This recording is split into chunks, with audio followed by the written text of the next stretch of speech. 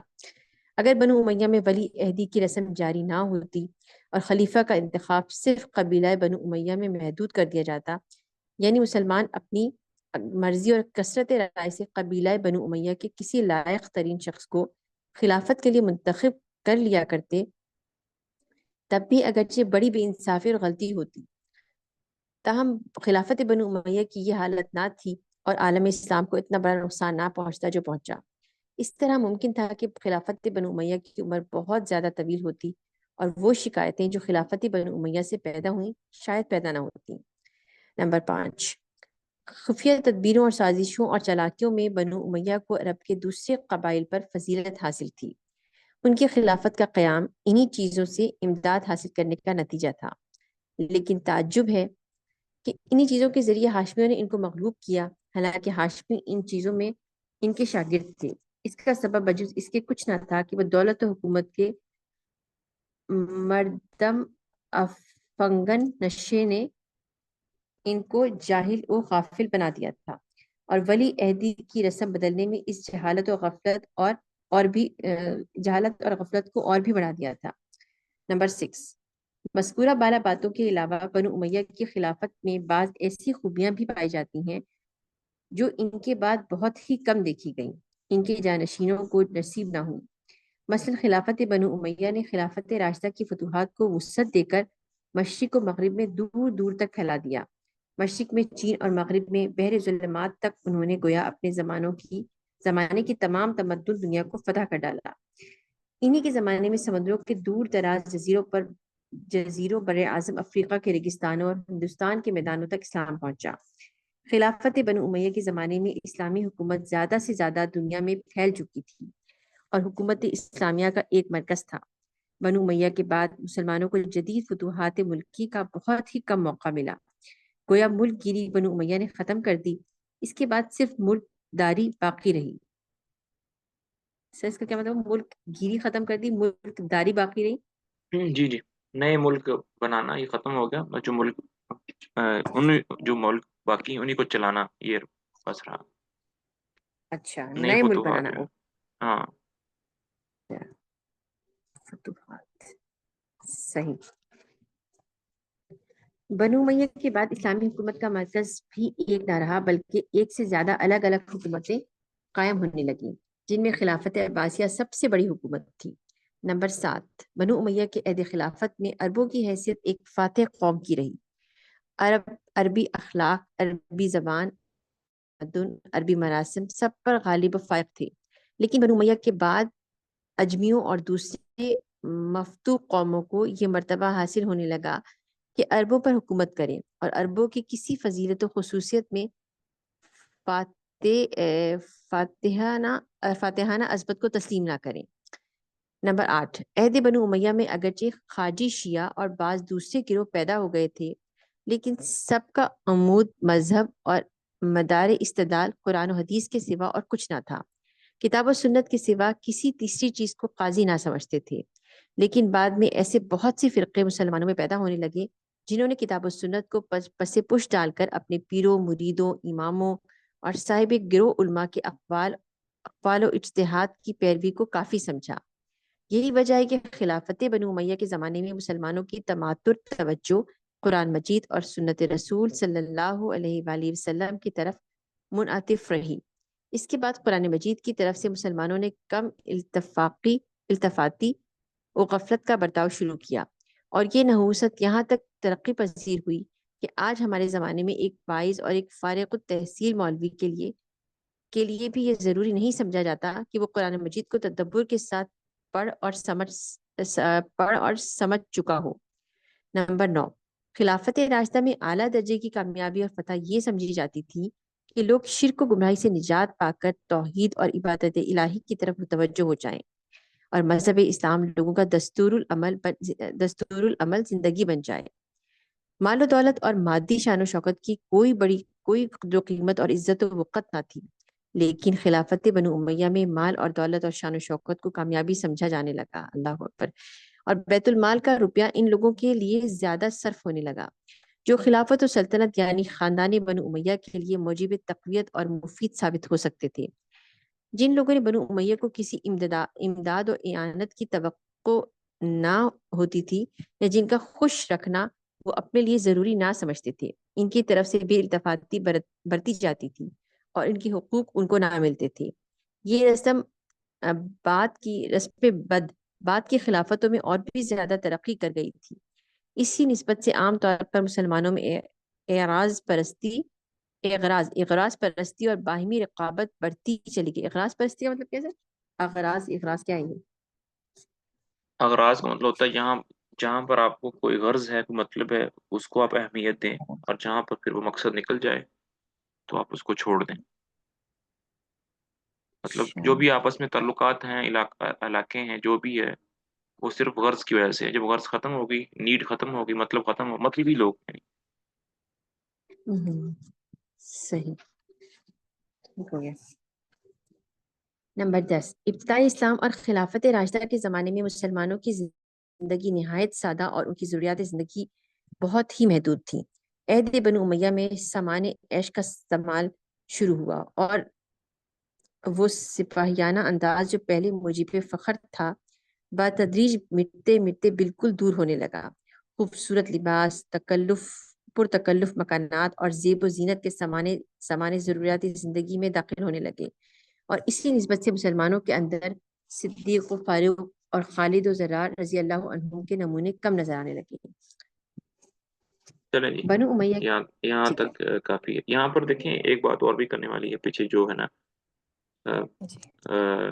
یہ جو پیچھے بات کی ہے کہ اس زمانے میں صرف قرآن و حدیث کو سمجھا جاتا تھا، اور بعد میں پھر لوگوں نے جو چھوڑ دی، قرآن حدیث کو چھوڑ دیا اور پھر اپنے اماموں کو اور مرشدوں کو، پیروں کو. یہ اصل جو پرابلم ہے یہ سٹارٹ ہوا تھا بنو عباس کے دور میں. جیسے آگے آئے گا، بنو عباس کے دور میں جو نان مسلم کی کتابیں تھیں، جو فلسفے تھے، وہ ان کی اوریجنل لینگویج سے عربک میں ٹرانسلیٹ کیے گئے، جس کی وجہ سے مسلمان جو ہے نا وہ انہوں نے اس کو زیادہ لینا شروع کر دیا، پڑھنا سٹارٹ کر دیا. آہستہ آہستہ پھر قرآن و حدیث سے جو ہے نا وہ بے التفاتی شروع ہو گئی. یہ ایکچوئل ریزن تھی قرآن حدیث کو پس پش جانے کی، کیونکہ جو نئی چیزیں ہوتی ہیں نا پھر انسان اس کو زیادہ اچھے طریقے سے شوق سے پڑھتا ہے. تو یہ ایک وجہ ہے، یہ بھی انشاءاللہ آگے آ جائے گی اگر ذکر کی ہوگی. چلیں، السلام علیکم ورحمۃ اللہ وبرکاتہ.